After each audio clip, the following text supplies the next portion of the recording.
तब इन लोगों ने उसके खाने में धोखे से नशीला पदार्थ मिलाया। महीना पहले तुमने कुश्ती संघ का अध्यक्ष बनने नहीं दिया, वो आज कैसरगंज से सांसद बनकर दिल्ली में जाकर तुम्हारी छाती पर जिंदाबाद जिंदाबाद जिंदाबाद, भारतीय जनता पार्टी जिंदाबाद। आज वो लोग मेरा विरोध कर रहे हैं।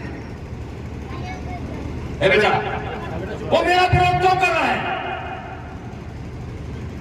क्योंकि मैं कमजोर का साथी। नरसिंह यादव को 5 साल पहले जो ओलंपिक के लिए क्वालिफाई किया था, वर्ल्ड चैंपियनशिप में नरसिंह यादव क्वालिफाई किया था, वो जीत करके आया। इन लोगों ने कहा हमारा ट्रायल कराइए। ट्रायल कराने की परंपरा नहीं थी। हमने कहा ट्रायल नहीं कराएंगे। वहीं से मेरा विरोध शुरू हुआ, क्योंकि नरसिंह यादव बनारस का रहने वाला था, एक गरीब परिवार का था। बाप उसका खेती करता है, बाप उसका दूध बेचता है, और उसका लड़का वर्ल्ड चैंपियनशिप में विदेशी पहलवान के सीने पर बैठ करके क्वालिफाई हुआ था। उसका हक ये लोग मारना चाहते थे, हमने मना कर दिया। तब इन लोगों ने उसके खाने में धोखे से नशीला पदार्थ मिलाया। उस विषय को मैं प्रधानमंत्री जी के पास लेकर गया। प्रधानमंत्री जी ने भी हमारी मदद की। नरसिंह यादव को हम लेकर गए विदेश, लेकिन इन लोगों ने फिर षड्यंत्र कर दिया। नरसिंह यादव का वजन हो चुका था, लेकिन कुश्ती नहीं लड़ पाया, और वहीं से शुरू हुई ये कहानी।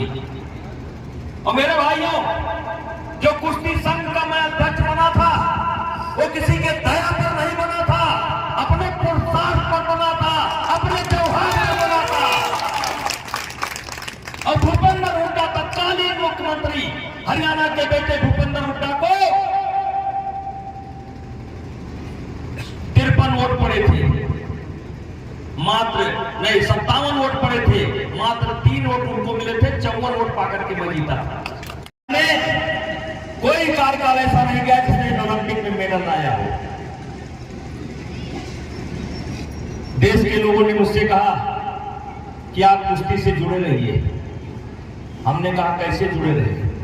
कहा करण भैया को कुश्ती का अध्यक्ष बनाइए, और इन्हीं करण भैया को हम कुश्ती का अध्यक्ष बनाना चाहते थे।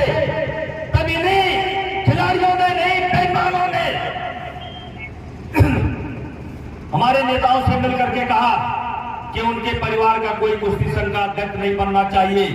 मैं करनैलगंज की धरती से उन 500 किलोमीटर बैठे हुए, दूर बैठे हुए उन षड्यंत्रकारियों को बताना चाहता हूं कि जिस व्यक्ति को 6 महीना पहले तुमने कुश्ती संघ का अध्यक्ष बनने नहीं दिया, वो आज कैसरगंज से सांसद बनकर दिल्ली में जाकर तुम्हारी छाती पर बैठेगा।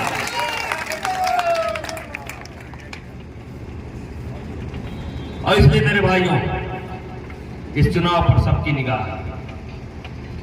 इसलिए अल्पसंख्यक समाज के भाइयों, जब करनैलगंज विधानसभा खुलती है तो 2 राउंड तक हम हारते हैं। मेरा सारा चार किया धरा सब गपा गप चला जाता है। इसलिए अल्पसंख्यक समाज के लोगों से कहना चाहता हूं, आप बहादुर जात के लोग हो, बहादुर की गरज करते हो। मैंने भी आपकी कभी बेइज्जती नहीं की है, मैंने भी कभी आपके साथ भेदभाव नहीं किया है। अब आपका वोट भी मेरे अलावा कोई मांगने नहीं आएगा। जो माहौल है, कोई आपका वोट मांगने नहीं आएगा। इसलिए मैं कह रहा हमें सांसद बनाया था, और 35 साल की उम्र में हमारा बेटा सांसद बनने जा रहा था। यही राम जी ने रच करके रखा था, यही राम जी ने रच करके रखा था। 35 साल में हम बने थे, और 35 साल में हमारा बेटा बन रहा है। और भाइयों, 35 साल 12 साल का एक युग होता है, 10 साल का 12 साल का युग होता है, युग।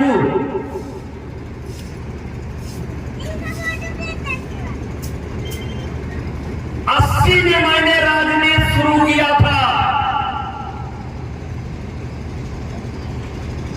44 साल हो गया, लेकिन मेरी गोंडा की जनता ने 44 साल के अंदर कभी भी अपने ब्रजभूषण को अपने नजरों से नीचा दिखाने का काम नहीं किया। नेताजी, अभी कुछ लोगों से आपने अपील की है, खासकर अल्पसंख्यक समाज से, क्या किस तरीके की अपील है? हमने उनसे अपील की है, मैंने कभी उनके साथ भेदभाव नहीं किया। जात के आधार पर, मजहब के आधार पर उनका बेटा कर्णभूषण सिंह चुनाव लड़ रहा है, वो उनकी मदद करें, हमने उनकी मदद की है। नेताजी, बहुत से ऐसे लोग हैं जो आपको आपके परिवार को वोट देना चाहते हैं, लेकिन वो कमल के लिए नहीं जाना चाहते, तो उनके लिए क्या संदेश है?